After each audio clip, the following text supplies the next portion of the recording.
I worked at a car wash, an automatic car wash. It was called Be Clean, Be Clean Car Wash.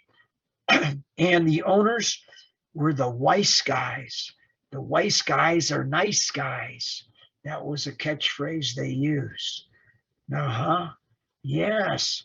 And I grew up in Ohio and I worked at Be Clean Car Wash with the Weiss guys in Rocky River, Ohio, which is fairly close to home. And I got paid $1.10 an hour. $1.10 an hour. Yes. I was an elitist making $1.10 an hour, making the big money. But when new people got hired at the car wash, they got paid $1.25. I would say I was discriminated against.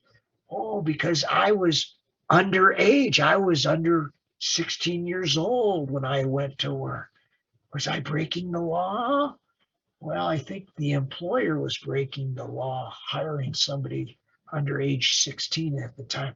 But I didn't turn them in. I liked the $1.10 an hour. It paid better than the paper boy route I had when I was younger, still at age 12. Yes, but anyways, so that I'm tied to that exercise because that, but also back in 1967, guess where my dad took us? Took most of the family in the station wagon.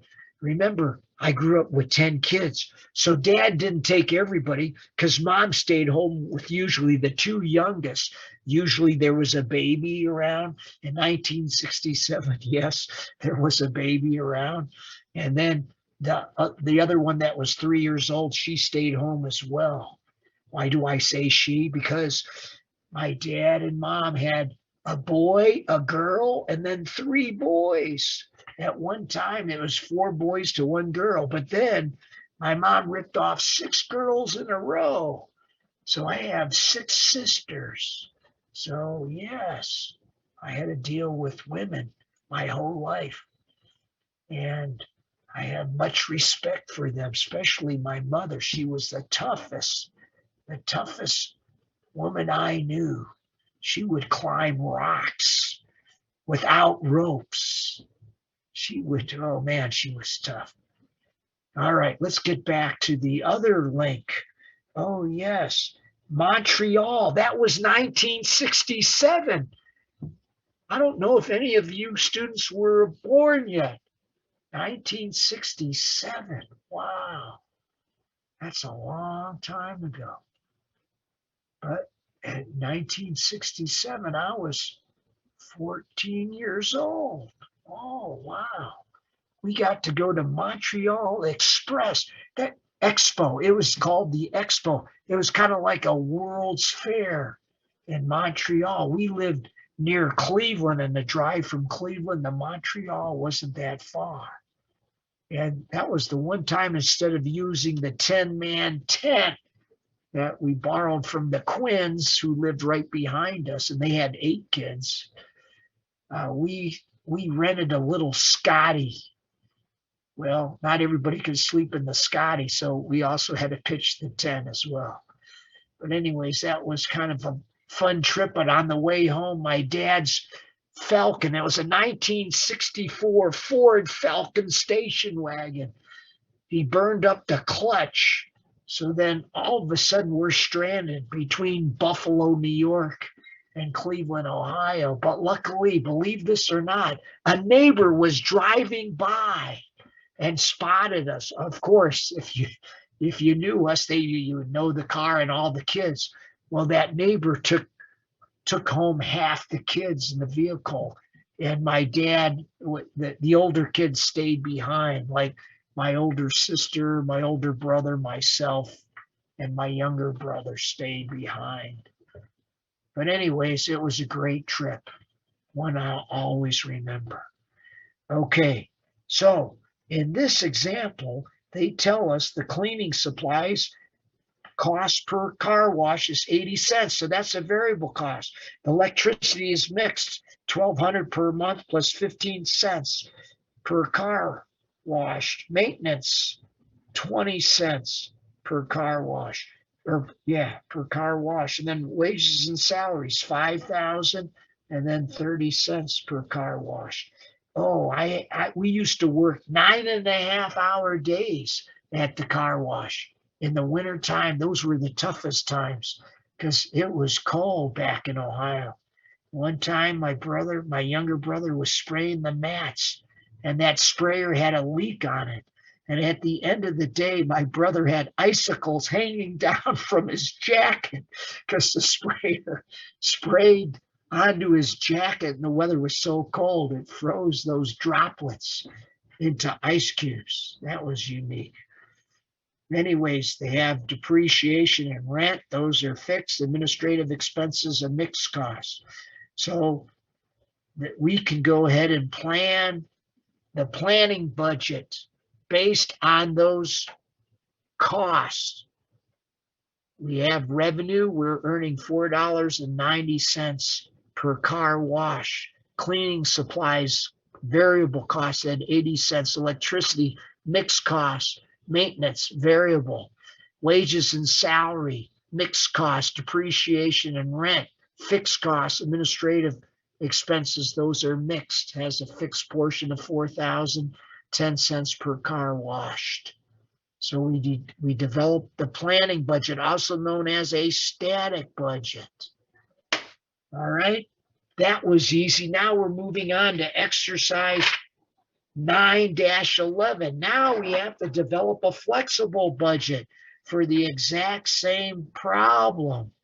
Oh, guess how many cars were washed? 8,800. We had planned on washing 9,000. We're 200 short. We would expect most of our expenses to have favorable variances if we're comparing it to the planned budget of 9,000 cars. But we developed the flexible budget because the actual number of cars washed was 8,800. And this is a better budget to compare than the static budget or the planned budget. And then let's go on to 9-12. In 9-12, what we have to do is compare the flexible budget with the planning budget. That gives us our activity variance. The difference is due to the fact that we produced or we washed 200 less cars. So the revenue is less. Look at most of our expenses are all favorable, aren't they? Because at 200 less cars washed, we would have less variable cost, right?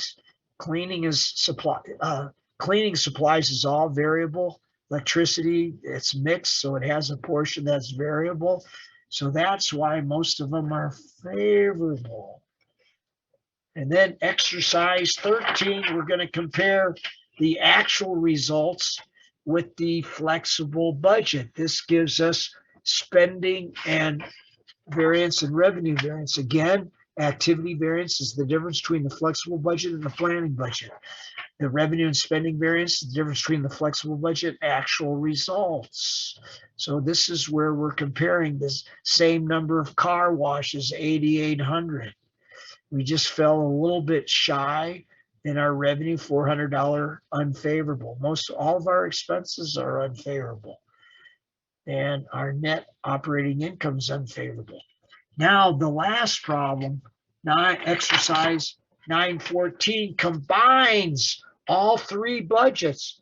Actual results are compared with flexible budget. The difference is revenue and spending variances. The difference between flexible and planning budget is called activity variances.